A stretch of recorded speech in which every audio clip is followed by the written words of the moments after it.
What's up, people? It's Frankie here. We're on the beach. I don't know if you guys can see my people are hiding there in the shade.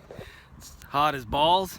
I want to tell you guys in this video how I went from charging about, when I started in 2007, $400 a month for my SEO packages, and how I got that over consistently to getting $6K a month per client and what those changes were. So let's get into that.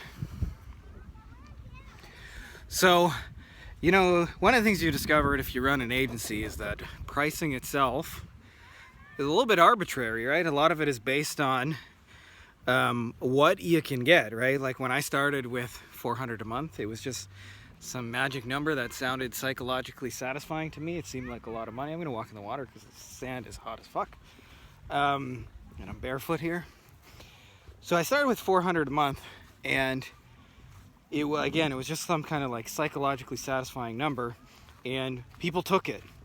And one of the simplest things you can do is just experiment a little bit with your prices and try and see what happens if you say 600 and then 800 and then 1200. And if you deliver it with enough confidence, what you'll find is somebody somewhere will say, yeah, all right.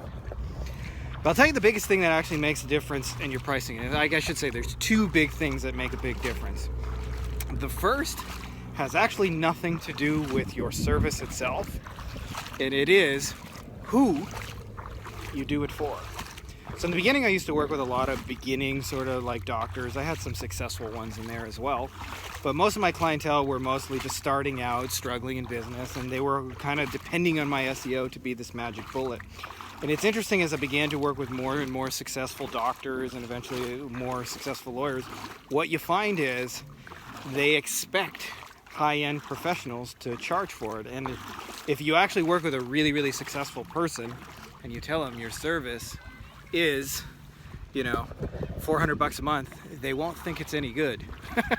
I learned that the hard way. So, second thing that'll make your life a whole lot easier is to change who you bring to your who. I'll give you an example of this. I've mentioned this concept in a couple other videos. If you're with me, this isn't totally new, but when you fully integrate this, it'll change your life, which is the understanding that in every niche, there's what I call the nickel client, and there's the $100 bill.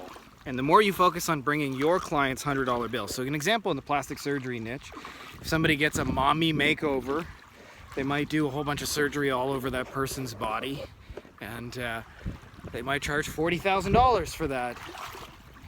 And if you compare that to, say, for example, there's something like Botox where they get an injection. I don't know the exact price, but I think it's a couple $100. Somebody comes in, the doctor usually doesn't make a whole lot of money because they've got all their overhead costs. And so you could bring a doctor hundreds and hundreds of Botox people, and that is not as valuable as bringing them one single mommy makeover.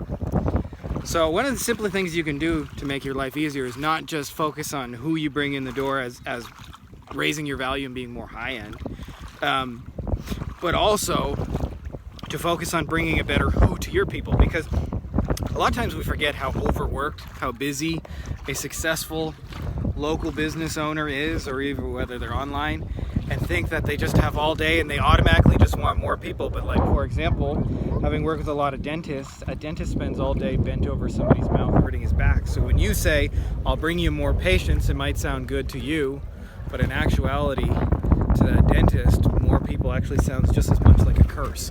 So what you want to do is bring them stuff that's actually going to be worthwhile. And if you find if you do those two things, by the way, your prices will just automatically head upward. If you focus on just working with more higher end people and raising your standard for clients and better aiming at those people, and focusing on the people who are already successful and already spending money and already have an established business, instead of trying to be the savior.